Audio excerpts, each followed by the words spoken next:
Welcome to the PREcast, the Presearch Community Podcast. Presearch is a decentralized, community-driven search engine project.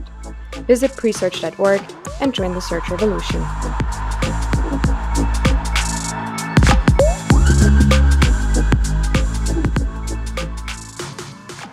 Hello and welcome to the PREcast. My name is Catherine, and today I'm very excited to be interviewing our very own privacy watchdog, Dylan Curran. Hi, Dylan. How's it going?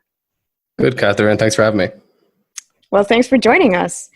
I think that most of our listeners actually already know you, but for anyone who doesn't, I'll give a brief introduction.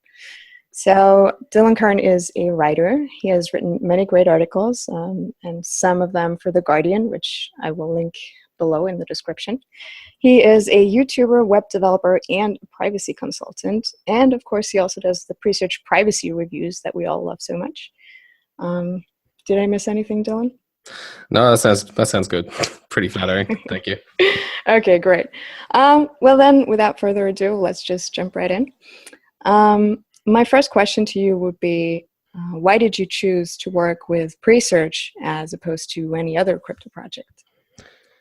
Yeah, well, it's funny because I had a few offers around that time period that I got hired by Presearch, and I've never actually took much interest in the crypto space. It seemed to me like a bubble that was doomed to burst eventually, and well, that eventually kind of came true. And what I liked about Presearch is that it wasn't strictly some sort of fashionable crypto project. You know, it had a goal, it had a name, it had a structure, and it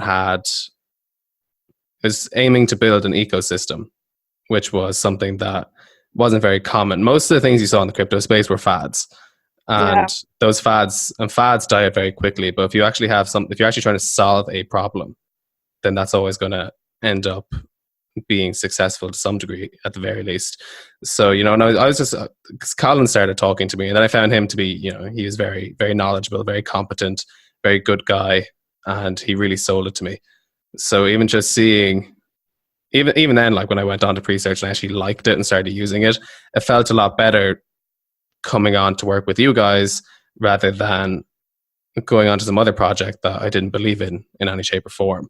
So, you know, it was a combination of kind of all those factors pretty much. Yeah, I totally get that. I mean, yeah, and I think anyone who listens to Colin for 5 minutes will, you know, instantly become a true believer in the project because you can really feel that he means everything he says. And yeah.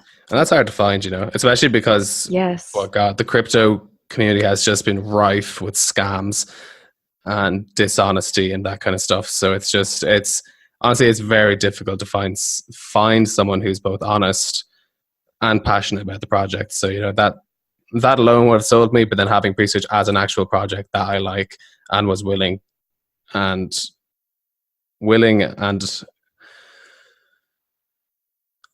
hopefully going to be a foundational member of Presearch. So Great. Okay. Well, let's talk a little bit about the privacy reviews then. There are currently 18 Presearch privacy reviews, and I'd like to know if there is anything in those policies that was particularly surprising, worrying, or special in any way to you, maybe something that you would not have expected or anything like that. Yeah, it's funny with the privacy reviews, they're very, you know, most of them are 99.9% of the content in them is extremely dull and bland because it's the generic kind of legalese you expect to find in those kind of policies. So it's quite rare to find anything that's, well, you know, both interesting and out of the blue. So when I was doing the Amazon review, for instance, well, like I had already done the articles on Google and Facebook, for example. So when I was doing the privacy policies on them, I wasn't exactly surprised. Pretty much everything went as expected. But then when I went on the Amazon review, and I had suspicions for a while that the Amazon Echo, the voice the voice device that you have in your home, I had suspicions that for a while that those were collecting conversations because it just didn't make sense that they wouldn't do that. Pretty much any home device is going to have to take advantage of the information around it. That's going to be their sole purpose, especially because the Echo is extraordinarily cheap for what it does. And that really matches with the other philosophies of big tech companies like Facebook and Twitter, for example, who offer like a really cheap or free service and then take advantage of the information that comes forward. So yeah, but then I went into the policy, you know, it actually ended up being confirmed that they were in fact storing audio and conversations and using that and selling that information or using it within Amazon. And they said that exclusively within the policy, even though they had come out before many times and said that they weren't doing that. I was actually quite surprised that that wasn't bigger news, because they stated quite clearly in the policy that they're doing it. You know, they just say like, yep, pretty much we give ourselves permission to collect audio, stimulating audio information from the general area. It's something like that. That's basically what they're doing. Yeah, so I found that quite surprising that they would so blatantly declare that. You know, it's very rare to find something that should be so controversial just out in the blue, just out there for everybody to see. So I think that's probably one of the most surprising things I saw. Other thing, I'd say the other one would probably be with Spotify. You know, these are the kind of like little tiny things you find all over the place in policies. Like Spotify, for some reason, endeavors to collect your exact location when you're listening to music, which is really strange. Like there's no need for it. So with Spotify, they obviously all it is a music listening service. With other things like Google Maps, for example, they need your precise location. So it's not shocking when they do collect that location. But when someone like Spotify does it, it's just why? Like why do you? There's no objective reason or justifiable reason why you would ever need to do that. So they collect that exact location. Among other things, they also try to gain access to your photos and videos, which also makes no sense. So they're also trying to get your gallery, like on your phone, for example, and that has no justifiable reason. So you just look at these companies' policies, and they're not taking information that they need to be taking, which is mostly my biggest problem with companies, is when they're taking information that they legitimately have no need for. So it's wasteful, it's dishonest, among other things. So yeah, that's with those policies, it's quite hard to find something interesting, but when you do, a lot of the time it has really big implications. Absolutely. And I think that actually, I mean, I'm of course just as shocked as you are by all those things, but on the other hand, it's not that surprising to me. And I think that, you know, those companies, they just count on nobody reading the policies, which, let's be honest, no one does. I mean, the biggest lie on earth is probably, yes, I have read and accepted the terms and conditions in the policy, right? So nobody really reads it, right? Which is why the privacy review is great, because then you don't have to read it because you do it for us. Well, who does want to read it? Like, I don't even want to read them, and I'm doing the review. Yeah. I mean, they're incredibly dense, boring with these ridiculous legalese language and even then to find something that's actually, well, you know, interesting and useful to you, and just to read past the lines is quite difficult, and only because I read them so much that I'm actually I've gotten pretty good at it. But yeah, I totally understand when people don't read the terms and conditions, because it's just too much. I mean, for every website you're going to sign up to, you're going to have these terms and conditions that are 3,000 pages plus long. And if you only want to use a website for a couple of minutes a day, but you're going to spend 3 years of your life studying these terms and conditions, even if you wanted to read the terms and conditions, you probably don't have the legal expertise to actually understand them. So it's just, yeah, like I empathize with people who don't want to read those policies. It's human nature not to want to read them, honestly. It's much more understandable than us wanting to read them. Absolutely. And I think that those companies, they actually also count on that, and they do it on purpose, I think, because there would be ways to make it a little bit more comprehensible and easy to read and shorter. But why would they do that? Because then people might actually understand what's going on, and they might actually think, oh, wait, this is bad. My home Echo device is actually listening to the conversations that I'm having with my wife or whatever, or me talking to my cat, right? So yeah. Who wants that, right? That's the funny thing with like GDPR, when that kind of came out, and then it was like, okay, we want these companies to start clarifying terms and conditions and privacy policies to users to make it more accessible. And then, well, a lot of companies did that. Google did that, for example. But even then, everything has a spin or a twist. Like Google is not going to come out and say, like with Google Maps, where we're tracking your every location, even when you're not using Google Maps. They're not going to say that. They're going to spin it, and then once they've spun it, most users aren't really going to care if they spin it the right way. Well, we take your location so that we can optimize your user experience. And it's like, yeah, that's not what's happening. That's not what's happening. So it's, yeah, with those that's kind of the tricky thing with like legislation around websites and how they operate. It's too easy for the companies to spin it because they know more about how the technology works than the people who are legislating. Absolutely. I think that's very true. And I mean, you see how they always, like you say, they spin it in such a way that they make it seem like it's all about, being user friendly and just optimizing everything, when really it's the exact opposite, right? Well, there's a certain degree of truth to it, because obviously companies want to make their websites and services as user friendly as they can possibly be. That's kind of why it's the reason no one wants to switch from Google is because of the volume of information they collect. That means that Google is genuinely the best service in that kind of way. It's just because they have so much user information, they can make it the best service possible. And then that kind of perpetuates the cycle. But I mean, they're obviously going to want to optimize the customer experience because they want to make more money. So they're not doing it for you. They can spin it for you, but they're not doing it for you. It's kind of why it's good with Presearch as a non-profit, is because their motives are at least to as pure a degree as they can possibly be. Exactly. And that it also reminded me of something that I recently heard in some YouTube video, which was where somebody said, well, if you're not paying for the service, then you're not the user, you're the product, right?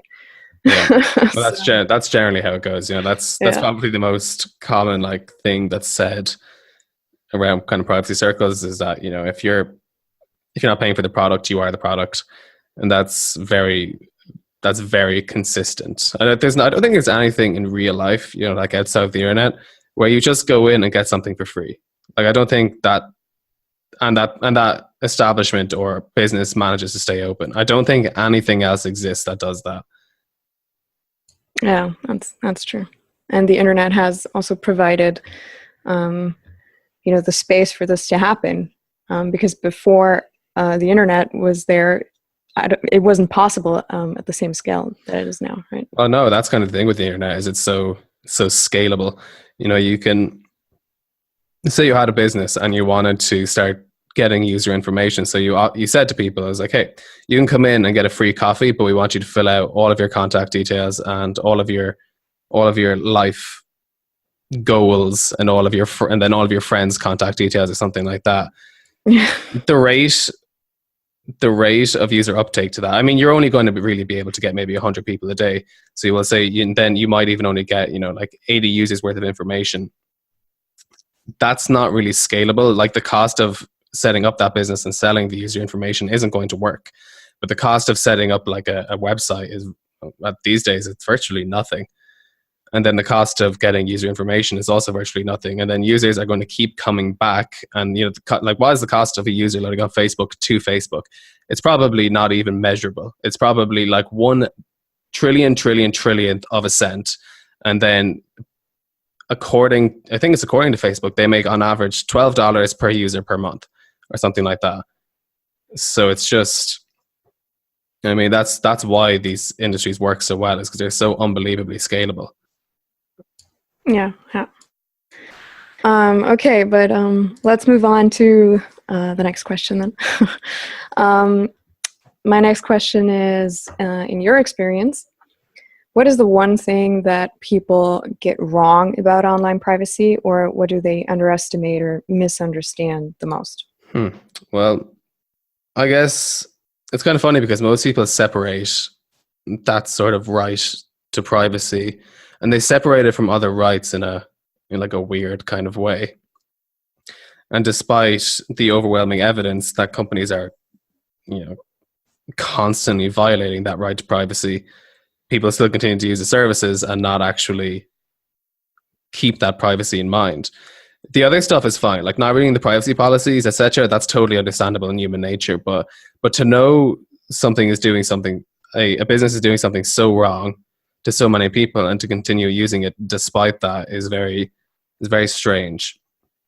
So I think what most people kind of do in their brains is they kind of separate the right of privacy online and the right of privacy in real life. So nobody would ever allow a camera to be set up by the government or even a private business in their home, or at least 99.9% of people wouldn't. They wouldn't allow a government employee or a business to follow them around with cameras and microphones and track their whereabouts and listen to all their conversations and track all of their activities and hobbies, or to track what they're researching or what books they're reading, etc. So then when people go online, it's very easy to separate real life and the internet. But the problem is, when you do that, is that while you're separating those two worlds, the internet still has excuse me, the internet still has massive implications on the real world. So of course, I mean, it is part of the real world too, right? It's this weird space that's totally public for everyone to see, but on the other hand, it's also very, private, because there are so many trackers and stuff that ultimately everything can be traced back to you if you don't prevent it, right? Well, yeah, we don't really understand it yet. I mean, it's kind of hard to. We don't even understand what implications the internet has for the human brain. Yeah. I mean, we're even seeing, like, among young people, like, for instance, the skyrocketing rates of depression, anxiety, and suicide is unbelievable. And the only real correlational or even causal factor is the internet and the high uptake and using the internet constantly. So I'm not saying this, but like, the solution to even privacy could be just everybody using the internet a lot less. But it's kind of hard. It's kind of hard to know. Like, nobody really knows what the solution is yet.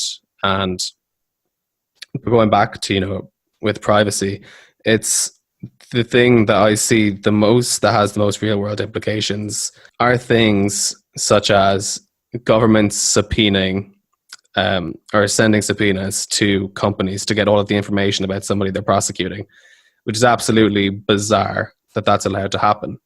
Because if you get prosecuted for something, the fact there's a thing in America, for instance, where you're not allowed to incriminate yourself, basically, where someone can't force you to incriminate yourself. So if you had a diary, for instance, and that diary said everything you did on an everyday basis, but it was yours and you wrote it, the police can't force you to disclose that diary. They can ask you to, but they can't force you to. But the fact that they can force another company to divulge that diary of your everyday life is untenable, like, at best. And those things can be taken so out of context. I mean, everybody, if you look at everybody's search history, yeah, most of the time it's unbelievably bizarre. Like, when I look at my girlfriend's search history, it's the weirdest things ever, and they're just in these weird sequences. Like, she'll be looking up, like, I don't know, like, baby books, and then she might be looking up, like, how to make an apple pie, and then she might be looking up, like, does vaping kill people? Like, it's just these series of strange searches, and it's like a weird outshoot of human curiosity. But then those searches can be taken utterly out of context, where they to be given to a third party. Like, if you're looking up, say you were doing, this is an example I normally give, let's say you were doing a school paper on for instance, terrorism or something like that, and then you wanted to write in that paper, like, how to make a bomb. That search is going to be taken utterly out of context if it's subpoenaed by a government, and it's going to be used as evidence against you, if you were under some weird terrorism charge. Even if you're innocent, that information can be used against you in any sort of way that someone wants to interpret it. So it's such I find that's one of the things I find most dangerous, is that, and what I think most people should find kind of dangerous, is that governments, like the US government, might be quite fair, for instance, but other countries aren't going to be so good. Like, the biggest people who privacy affects the most are people in countries like Iran. These countries where the government isn't so kind and people don't have so many constitutional rights.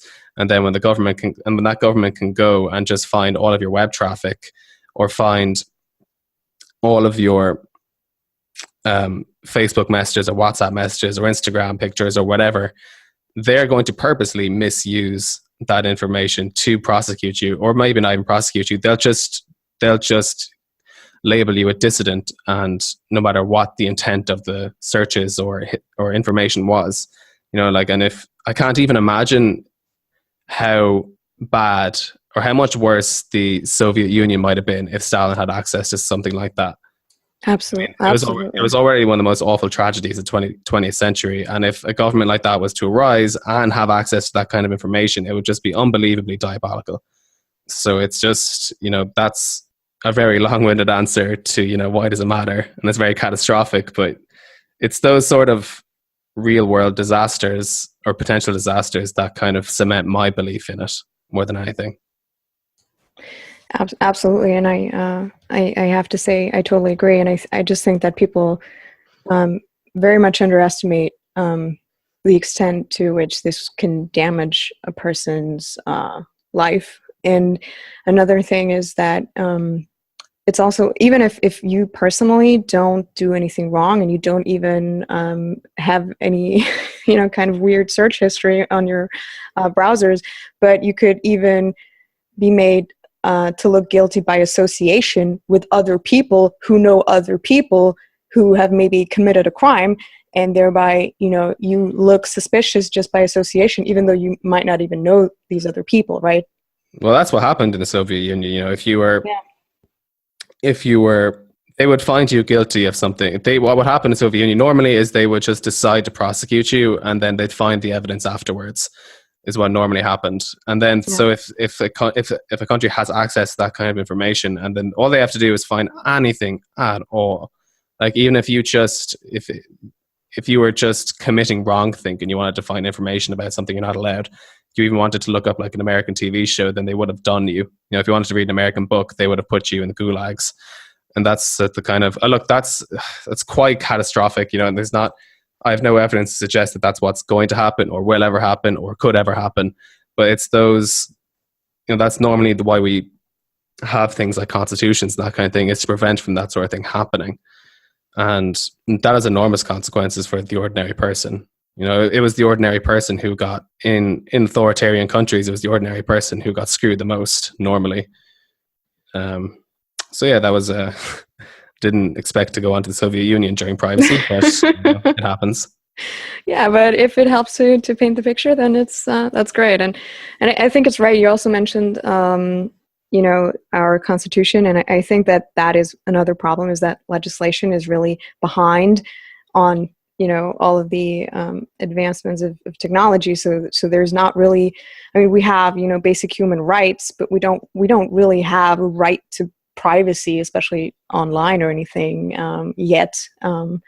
So I think the EU has a charter on. Yeah, but not.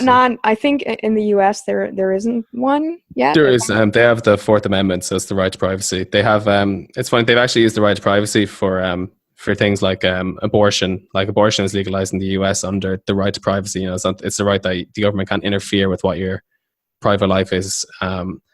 But companies are constantly violating that, like Facebook, etc., where they're kind of twisting your personal life to kind of do what they want to do. Yeah, but I think that still correlates with like online and offline privacy, because we're pretty good on offline privacy, but I think that the rules need to be a little bit more specific. So. Oh yeah, sorry, I get what you're saying. Yeah, with the rules to online privacy, I don't know. Like I don't know what they should be. Like that's sort of what. Yeah, me neither, but I think we should just, still start a dialogue, and we should think about it. Well, that's funny. We're the people in the privacy world, and we don't even know what should be done. So how do we expect these 55-year-old politicians who've probably never even had a Facebook account to understand what to do? So it's just, it's a bizarre situation. Like I have no idea but I know what companies shouldn't be doing. I don't know what countries should be doing though. Yeah, and it's not easy, and it's and I mean, creating laws is the one thing, but then enforcing those laws is a whole other thing, right? Yeah, well, like things like GDPR, where they seem like a good start, but now it's seeming that the cure is worse than the disease. Yeah. Almost like it's not doing anything. All it's doing is making things harder for web companies to actually succeed in the EU. So it's just, I'm generally against legislating companies. That's sort of kind of my stance, especially online companies, because I just think it's unbelievably impossible, and it's you're going to probably do more damage than good. Which is kind of like, with there's so many consequences. Like do you ever hear of FOSTA, FOSTA in America? No. So that was it was an act that was supposed to make the it was kind of like a act against sex, to help sex trafficking, and it was to make company or websites more liable for their own content and stuff like that. But what actually ended up happening, and I spoke to several escorts and sex workers, and they were saying that it's actually made the industry infinitely more dangerous, because now websites are liable for that sexual content. They're not allowing sex workers or escorts to safely do their work. Basically, they're not allowed to safely interact with clients online, and now there's an even bigger sex trafficking problem than there was before. And that's kind of one of the issues with legislating web services, is that it's just people have no idea what the consequences are going to be. And it's just, that's why I prefer that things like Presearch come out that actually solve the problem through innovation generally, because I think that's a much better solution, because I just don't think governments have any idea what they're doing, and they're 99% of the time going to make things worse. Yeah, I know what you mean, and I think that is a real issue. I mean, in defense of the legislation, they also can't really not do anything, and it's really hard to predict the consequences in advance. But yeah, it's very difficult. But yeah, I think this is why we just really need to talk about these things more and think about these things more. Yeah, well, that is the key. So it's sorry, excuse me. Like, that is kind of the key, is to keep talking about it.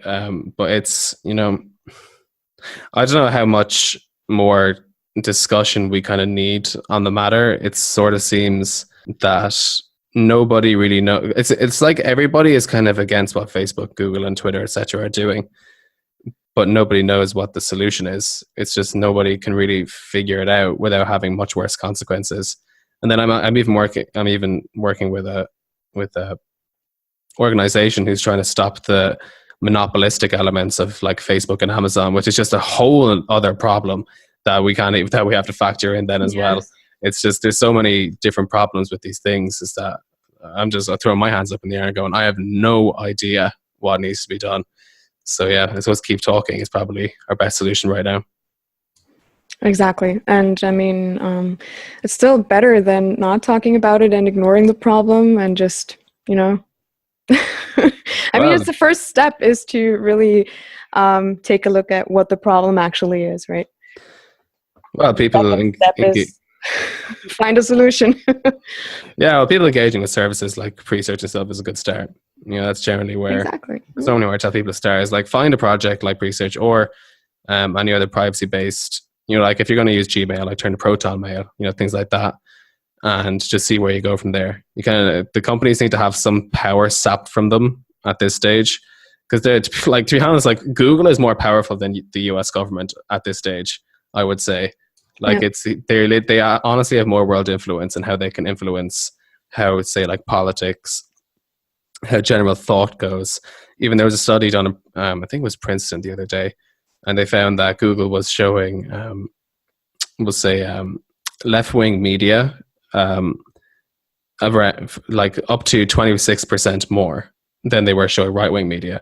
And that's not, I'm not even going to go into politics about who, like whether left-wing's right, right-wing's right, it doesn't matter. But what matters is that they're what I would imagine to be purposely favoring one side over the other, and they're all that, thereby they're already changing a narrative that they really have no business in doing.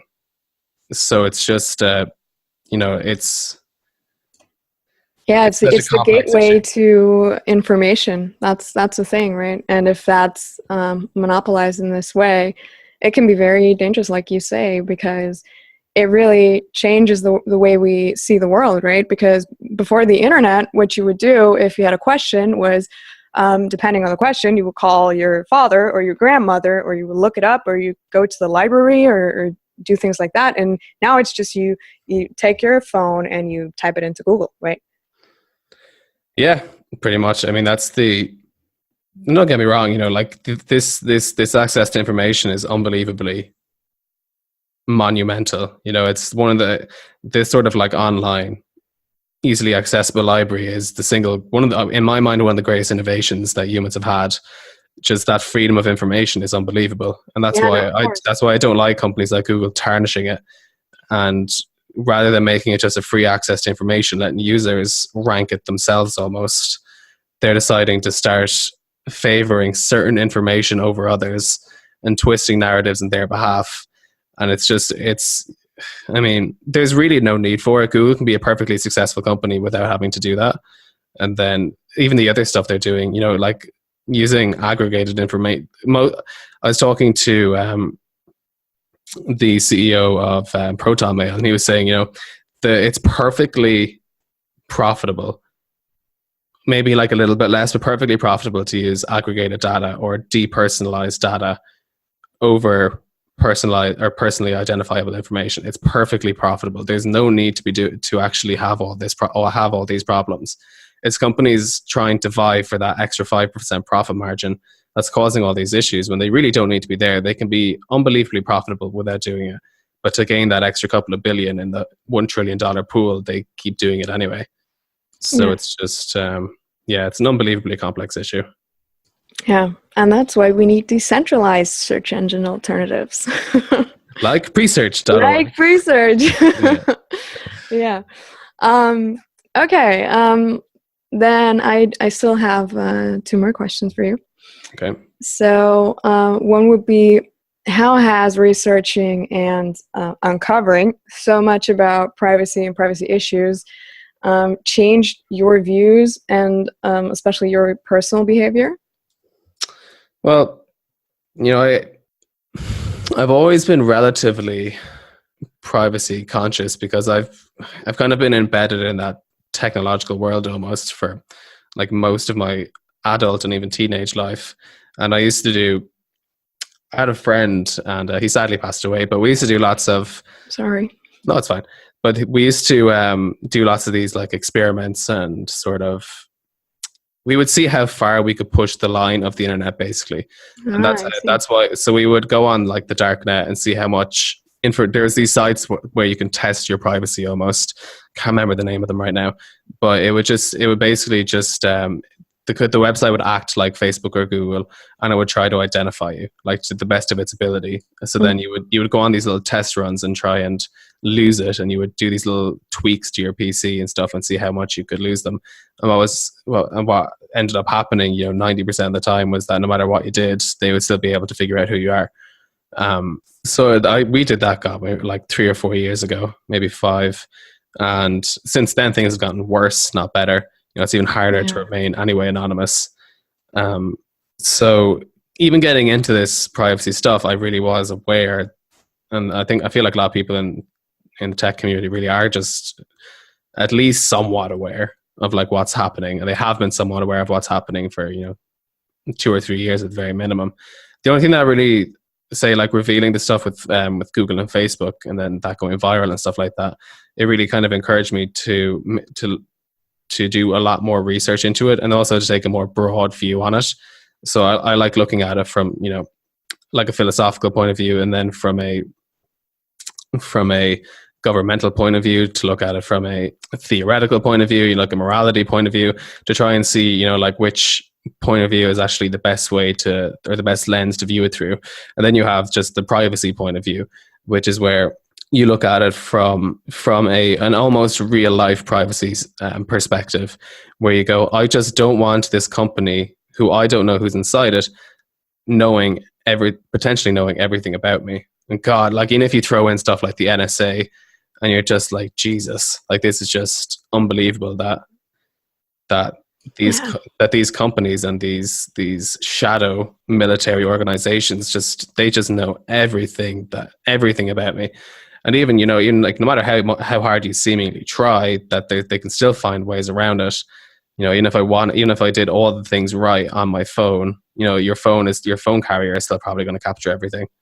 So it's just like this endless black hole where people are just trying to suck up your information from every angle, no matter what you do. So you can obviously do your absolute best, but it's almost like a foundational problem at this point, honestly. So it's, yeah, that's sort of a complicated answer, but it's been like quite a journey trying to kind of understand everything and kind of try and figure out what's right and what's wrong. And it's definitely changed just doing the Facebook and Google stuff and seeing and seeing other people's perspective on it. Because like once that article went viral, there was articles on every other news publication talking about it as well, and it was in the news all the time. And just even seeing their perspectives was quite interesting. And then seeing Mark Zuckerberg at the Senate hearing and things like that was just, and then seeing Mark Zuckerberg put like these big spins on what they're doing, and then it was this weird murky side of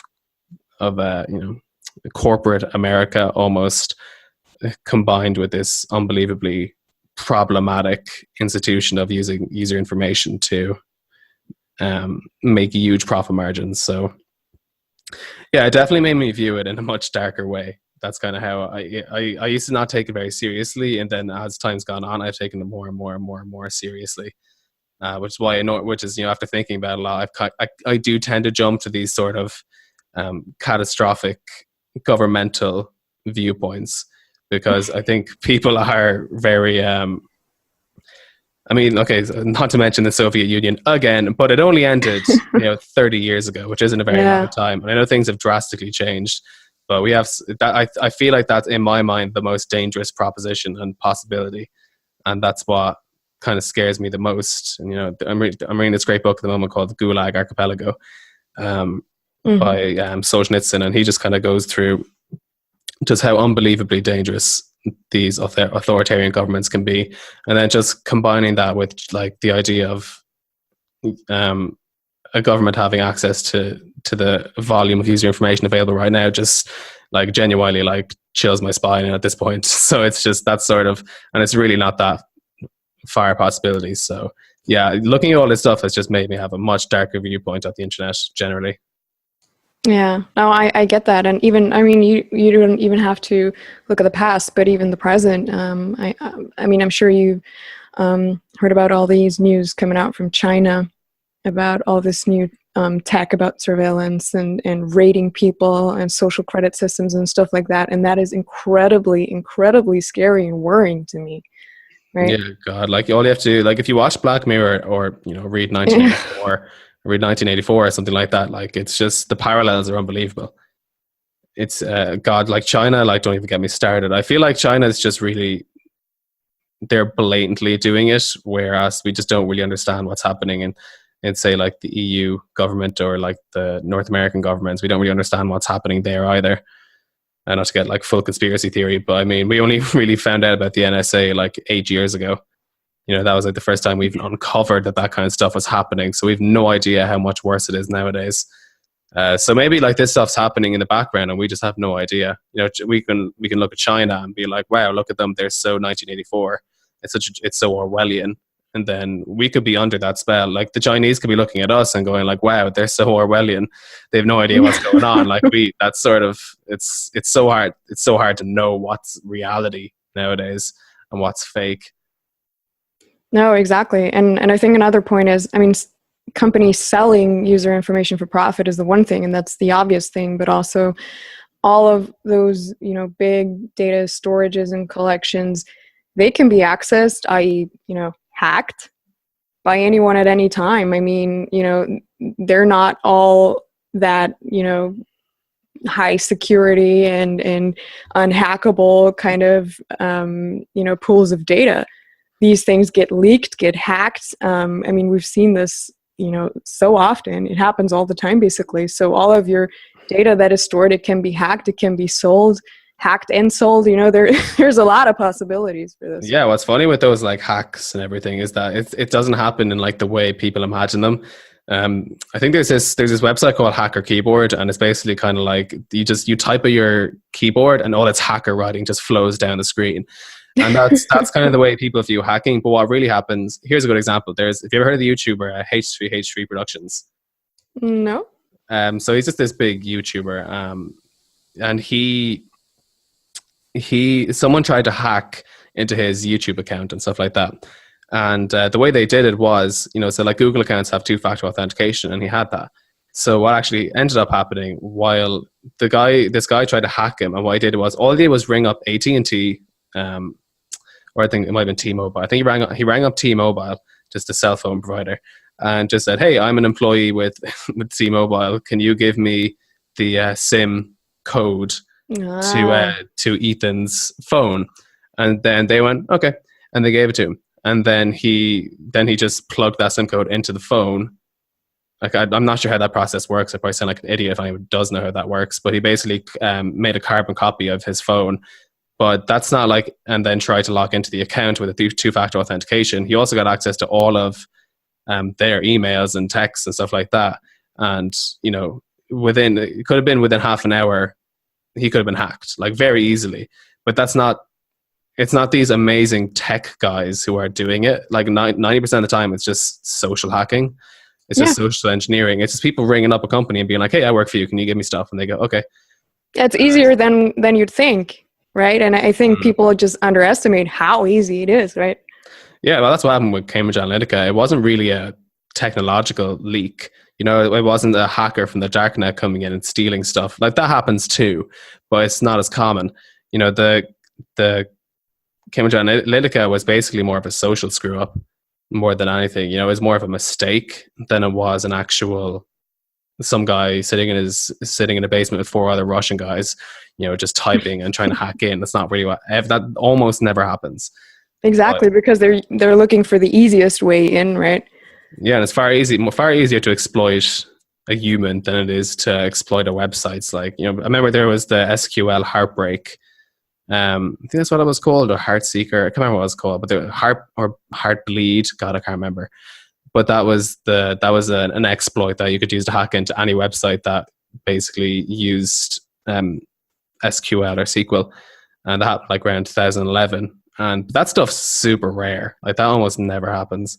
And those, when you look at the news and hear of like darknet hackers and stuff like that, that happens. Like, but it's normally small scale. So you'll hear about like a random Canadian bank getting or losing like 10,000 records or something like that. And then you can find that stuff on the darknet, and it's relatively cheap. But those big leaks is normally done through social engineering. So it's, being scared of hackers, like just like assailing your computer or phone, is extraordinarily rare. You should probably watch out for a guy ringing from T-Mobile pretending to work for T-Mobile. That's far more likely. Yeah, absolutely. And of course, there's always also the option of somebody just accidentally leaking something, right? I mean, yeah, that happens too. That happens actually a lot. Yeah, which is quite worrying. It's just that these companies don't have like strict protocols or anything like that. And even if they do, it still happens. I mean, we're all human. We all make mistakes. You just send one wrong email and boom, there you go, right? That happened with, I use a plugin called Ghostery. So, that's like, that blocks trackers and stuff like that. It was funny. They actually had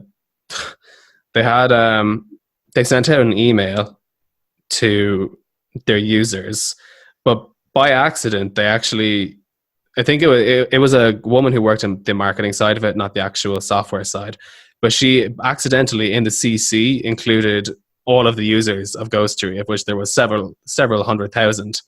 I don't even know how it got accepted. So I got the email and then looked at it, and then in the CC I saw thousands of other emails of people who also used the tracker, which is just like a human mistake. But the fact that happened was just, that was enormously embarrassing for them that it happened. Like, the tracker, I've looked into the tracker and stuff, it's still good. So it was the marketing side of things that were tricky. But it's mind-blowing that such a small, tiny mistake can just expose so much information. Yeah, absolutely. That is really scary. Yeah, and it can happen like to any website, to anyone working for any business at any time. So yeah. Yeah. All right. Oh boy, I think I have to ask you my very last question now. Okay. I mean, I could talk about this topic forever, trust me, but Yeah, I can rant forever too. Don't worry. yeah. All right. So just real quick, do you have any kind of special advice and tips and tricks that you want to share with people with regards to privacy? Yeah, just the usual stuff. What I always say to people is, your greatest asset, like with privacy, is normally common sense. Is just it's like just things like don't send nudes on Snapchat. Like it's just like that. If you just live your life by that motto, I think you'd be perfectly fine. That's great life advice. Yeah, just don't. Like it's I posted on Twitter a few weeks ago, or no, a few months ago, and I was like, there's dozens of apps available that allow you to screenshot Snapchats without letting the other person know. It's so easy. Yeah. And then I had just had thousands of teenage girls like messaging me and retweeting me then. And I was like, don't send nudes. Like, just don't do it on your phone, because it's going to go wrong. So yeah, it's just stuff like that. Like just also don't trust anyone on the internet. Like generally, don't trust anybody who is not verified by you personally. Just be extraordinarily careful what you put online. I went back and deleted. I'm doing this thing now where I delete every tweet from the year before. Like say I went back in August and deleted every single tweet I had before March 2018. I just deleted absolutely everything because that stuff something could be taken out of context of my words at any moment. So just kind of keeping those things in mind. Go back. If you're looking for a job, go back and delete all of your like Facebook photos. Like you never know what could be taken out of context, what someone could find. That's kind of one of the biggest problems with having all of your information online is, all it takes is one embarrassing photo to ruin your life almost at this stage. But then like more particularly, I would urge people to kind of stay away from Facebook and Instagram primarily. I wouldn't use them. Like that's like a strict rule for me. Is just don't use Facebook or Instagram. I don't trust Facebook at all, and they're going down a slippery slope where their stock price is shooting down. They're going to have to start exploiting user information even more than they already are, just to stay profitable. And Instagram is probably their new way of doing that. So yeah, and then if you have other stuff like you should always be using a VPN.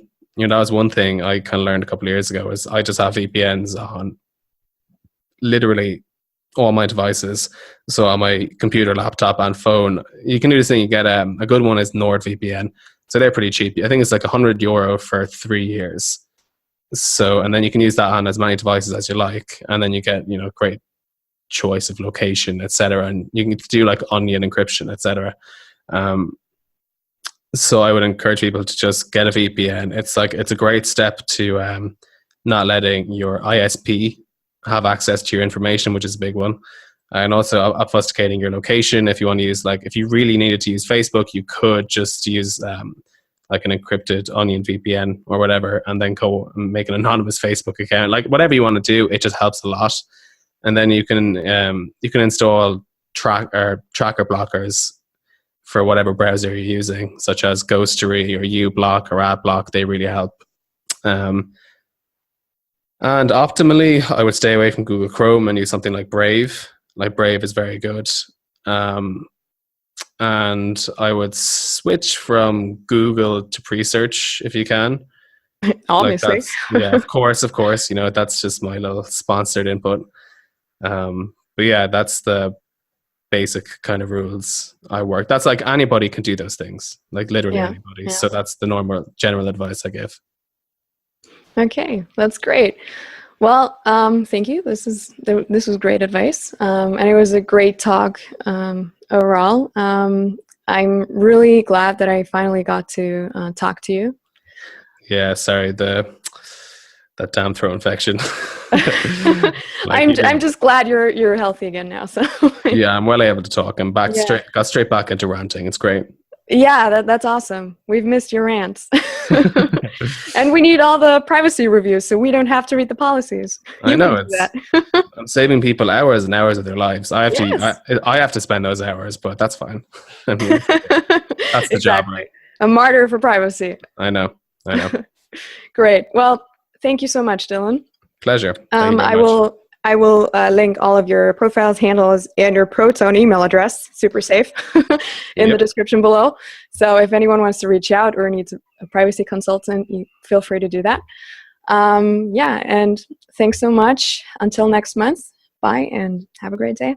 God bless. Thanks, Catherine. Thanks, bye. If you liked this episode, then please subscribe.